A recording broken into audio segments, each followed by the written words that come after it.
Hello students, हम लोग करने वाले हैं class 12 chapter number 7 that is integral और एक्सरसाइज 7.10 हमारी चल रही है। हम लोग क्वेश्चन नंबर 3 पे आ गए हैं जिसमें है इवेल्युएट द इंटीग्रल और सब्स्टिट्यूशन हमें यूज करना है और आपके पास ये थर्ड क्वेश्चन सामने है।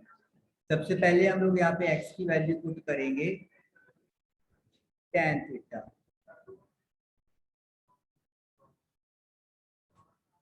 तो ये बन गया 2 tan theta upon 1 plus tan square theta. dx की जगह भी वैल्यू पुट करनी पड़ेगी। तो x का derivative with respect to theta dx upon d theta और tan थीटा का हो गया secant square theta. d theta को उस मल्टीप्लाई करके हम लोग इधर ले गए। तो dx की जगह पे लिख देंगे secant square theta d theta. अब यहाँ पे इसको अपन अलग से सॉल्व करते हैं। tan को हम लोग क्या लिख सकते हैं, sine theta upon cos theta. नीचे है 1 प्लस tan स्क्वायर थीटा जो कि सीकेंट स्क्वायर थीटा के इक्वल होता है और मल्टीप्लाई में सीकेंट स्क्वायर थीटा है। लेकिन यहाँ पे मैं इसको नहीं लिखूंगा। क्यों नहीं लिखूंगा? क्योंकि जो मैं चीज सॉल्व कर रहा हूँ वो मैं इतना पार्ट सॉल्व कर रहा हूँ जो कि साइन इनवर्स की वैल्यू के तौर पे है, यानी कि सीकेंट स्क्वायर थीटा इससे बाहर है। तो अपन अगर सोचे कि ये चीज इसके साथ मल्टीप्लाई है तो वो गलत है। साइन इनवर्स ये वैल्यू है और मल्टीप्लाई में सीकेंट स्क्वायर थीटा है। तो इसीलिए हम लोगों को एज इट इज जैसे कि किया जा रहा है वैसे ही करना है। सीकेंट का रेसिप्रोकल कॉज होता है तो इसको अपन कॉज स्क्वायर थीटा लिख सकते हैं। तो एक कॉज कैंसिल हो जाएगा तो it will be 2 sine theta cos theta. Identity के अकॉर्डिंगली ये साइन 2 थीटा होता है। तो इसका मतलब क्या हो गया कि जो मेरे पास 2 tan theta upon 1 plus tan square theta है ये साइन 2 थीटा के इक्वल होता है और मल्टीप्लाई में secant square theta d theta आएगा। अभी लिमिट की बात नहीं की है तो लिमिट भी आपको अभी पुट करनी बाकी है। तो साइन इनवर्स और साइन हट जाएंगे तो आपके पास सिंपली रह गया 2 theta secant square theta d theta और 2 बाहर निकाल के theta into secant square theta D theta. अब हम लोग लिमिट्स की बात करेंगे क्योंकि अगर हमने वेरिएबल चेंज कर लिया है तो जाहिर सी बात है इधर आप लोगों को लिमिट भी चेंज करनी पड़ती है। तो x की वैल्यू tan थीटा है तो जब x की वैल्यू 1 है तो इसका मतलब tan थीटा भी 1 होगा। तो tan थीटा 1 45 पे होता है तो यानी कि जब x 1 है तो थीटा पाई बाय 4 होगा। जब x 0 है तो x is equal to tan theta तो यानी कि tan थीटा 0 हो गया और tan का कौन सा एंगल 0 होता है, 0 पे होता है। तो इसका मतलब जो लिमिट है 1 की जगह पे पाई बाय 4 आ जाएगा और 0 की जगह पर 0 ही रहने वाला है। तो 0 पाई बाय 4 0 पाई बाय 4। अब यहाँ पे दो फंक्शन बन गए हैं तो जाहिर सी बात है आइलियट रूल का यूज होगा और उसके अकॉर्डिंगली हमारे पास ये होगा फर्स्ट फंक्शन और सीकेंट स्क्वायर थीटा ट्रिग्नोमेट्री है तो इसीलिए v इसको माना जाएगा। तो सबसे पहले अपन इंटीग्रेशन फाइंड कर लेते हैं फिर बाद में हम लोग वैल्यूज पुट कर देंगे। तो first function as it is, second का इंटीग्रल,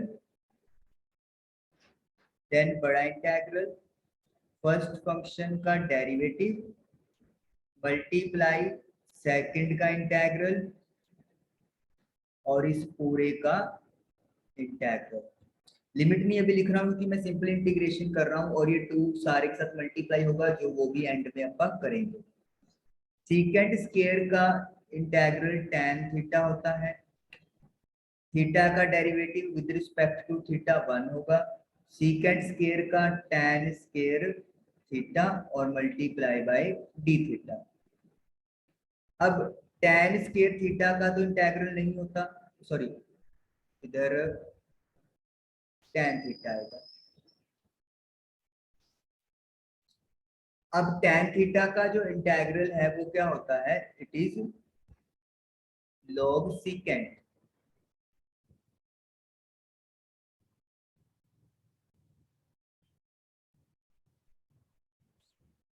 तो log secant है जो वो tan थीटा का, इधर थीटा लिख देंगे, इंटेग्रल होता है। तो ये हमारे पास इंटीग्रेशन बन गया। ये आपको 7.2 एक्सरसाइज में दी हुई है वैल्यू, जिसमें tan की, कोसेक की, कोट की और सीकेंट की इंटेग्रल। तो आप लोगों को वो याद रखनी है। मैं आपको पेज नंबर बता देता हूँ, पेज नंबर 301 और 302 है, तो आपको ये चीज करनी है। ओके, तो हमारे पास इंटेग्रल आ गया है। अब अपन लिमिट पुट करेंगे, तो ये वाला पार्ट इरेज कर लेते हैं हम लोग।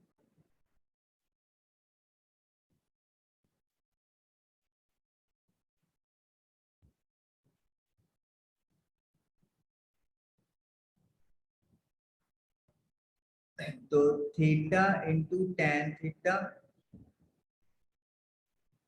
0 से π/4 माइनस log secant x 0 से π/4। तो पहले π/4 पुट करेंगे, जहां जहां पे थीटा आ रहा है वहां वहां पर π/4 कर देंगे। देन लोअर लिमिट 0 इंटू कुछ भी हो 0 ही बनता है, हालांकि tan 0 भी 0 होता है। देन माइनस आ गया तो ब्रैकेट लगा दो, log secant, इधर थीटा है नोट एक्स, बार बार एक्स लिखा जाता है, तो थीटा की जगह पर π/4, फिर लोअर लिमिट पुट कर देंगे secant 0। तो π/4 एज इट इज, tan π/4 की वैल्यू 1 होती है, 0 का 0 ही कर देंगे। Then log secant π/4, secant π/4 log 45, secant 45 की वैल्यू √2 होती है, तो इधर √2 लिख दिया जाएगा। माइनस माइनस प्लस, secant 0 की वैल्यू 1 होती है, तो log 1 हम लोग लिख देंगे।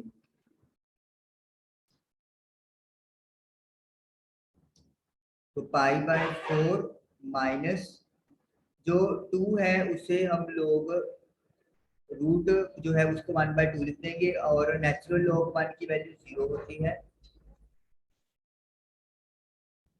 तो ये आपका बन गया π/4 माइनस 1/2, आगे ले आएंगे अपन लॉग की प्रॉपर्टी का यूज करते हुए, तो ये हमारा बन गया। अब 2 से हमें मल्टीप्लाई करना है, क्योंकि 2 हमारे पास स्टार्टिंग में आ रहा था। जब आप स्टार्टिंग वाले स्टेप देखोगे तो ये बनेगा 2 की multiply by 5/4 minus 1/2 natural log 2। तो ये बनेगा आपका π/2 माइनस नेचुरल लॉग 2। तो इस तरीके से क्वेश्चन नंबर 3 आप लोगों का डन हुआ। π/2 माइनस, बिल्कुल बिल्कुल सही आंसर है हमारा। तो ये हमारा थर्ड पार्ट फिनिश हो गया। चलिए इसको क्लियर कर देते हैं और अब फोर्थ पार्ट डन करते हैं। x √x+2 dx 0 से 2। सबसे पहले x+2 को हम लोग t पुट कर लेते हैं, तो dx की वैल्यू dt की इक्वल आ जाएगी, क्योंकि 2 का डेरिवेटिव 0 होता है। यहाँ पे लिमिट भी चेक कर लेते हैं। जब x की वैल्यू 0 है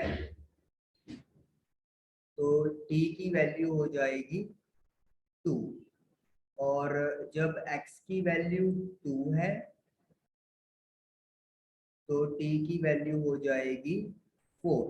तो इसका मतलब क्या है, जब हम लोग 0 पुट करेंगे तो 0 की जगह पर 2 आ जाएगा और 2 की जगह पर 4। x की जगह पर हम लोग वैल्यू क्या पुट कर सकते हैं, यहाँ से x निकल के आ जाएगा t-2, तो t-2 हम लोग यहाँ पे पुट कर देंगे। x+2 को हमने t पुट किया है और ऊपर रूट आ रहा है, और dx की जगह पर dt। t की मल्टीप्लाई √t से करेंगे तो ये बन जाएगा t की पावर 3/2, और 2 को करेंगे तो 2 बाहर ले लो, √t dt, और लिमिट 2 से 4, 2 से 4। नॉर्मल इंटीग्रेशन करनी है, एक पावर ऊपर ऐड कर दो, तो 3/2 में 1 ऐड करेंगे और यही चीज नीचे भी होगी। इसी तरीके से ये t की पावर 1/2 है, तो 1/2 में 1 ऊपर भी ऐड कर देंगे और नीचे भी ऐड कर देंगे। तो ये बन जाएगा आपके पास 3 + 2 5/2, तो 2/5 हो जाएगा जब इसको आप ऊपर शिफ्ट करेंगे। और t की पावर 5/2 लिमिट 4 और नीचे वाली लिमिट 2 -2 आ रहा है। 1/2 में 1 जोड़ेंगे तो 3/2 बनेगा, तो 2 अगेन ऊपर शिफ्ट हो जाएगा, 3 नीचे रहेगा। t की पावर 3/2 अपर लिमिट एंड 2 आ जाएगा लोअर लिमिट। 2/5 अब ऊपर वाली लिमिट पुट करेंगे, दैट इज 4 की पावर 5/2 -2 की पावर 5/2, ये बन गया आपका 4/3। 4 की पावर 3/2 -2 की पावर 3/2, तो ये हमने अपर लिमिट और लोअर लिमिट पुट कर दी सारी। अब जो 4 है उसे अपन 2 की पावर 2 लिख सकते हैं, क्योंकि 2 का स्क्वायर 4 होता है। और जो 2 ये है इसको अपन रूट, ओके थोड़ा सा यहाँ पे स्पेस का प्रॉब्लम रहेगा, हम लोग इधर स्टार्टिंग में कर लेते हैं।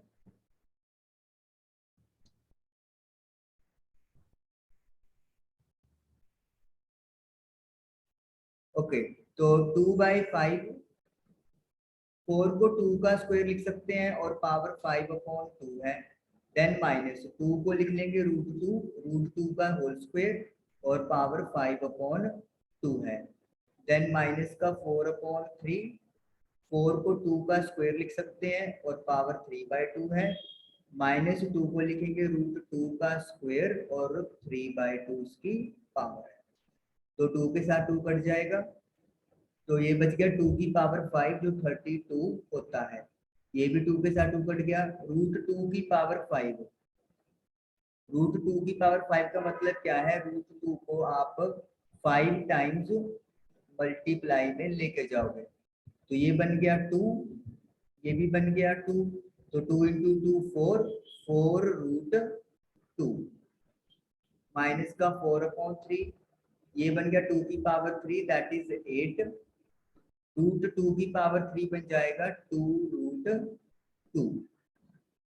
अब मल्टीप्लाई करेंगे तो ये बन जाएगा 64/5 -8√2/5, 32/3 प्लस 8√2/3,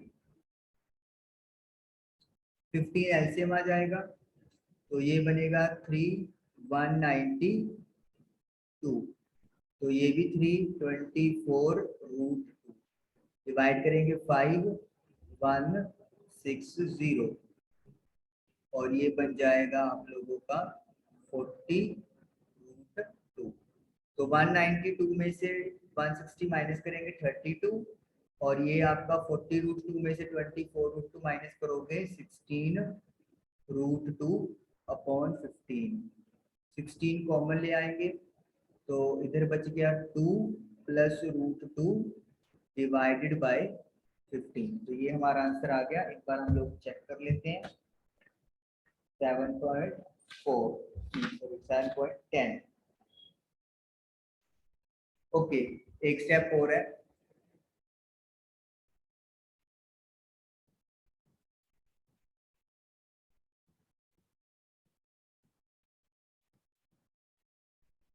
सिक्सटीन 2 + √2 में से √2 कॉमन निकालेंगे तो अंदर √2 + 1 बचेगा, क्योंकि 2 को √2 × √2 लिख सकते हैं, तो एक √2 बाहर आ जाएगा, सिंपली एक √2 बचेगा और इधर 1 बचेगा और नीचे आपका 15 एज इट इज आ जाएगा। तो ये बिल्कुल अब आपका आंसर जो है वो पीछे मिल गया, और इस तरीके से हमारा क्वेश्चन नंबर 4 डन हो गया। तो आई होप कि आप लोग को ये 2 क्वेश्चन आज क्लियर हुए होंगे। Thank you for watching the video.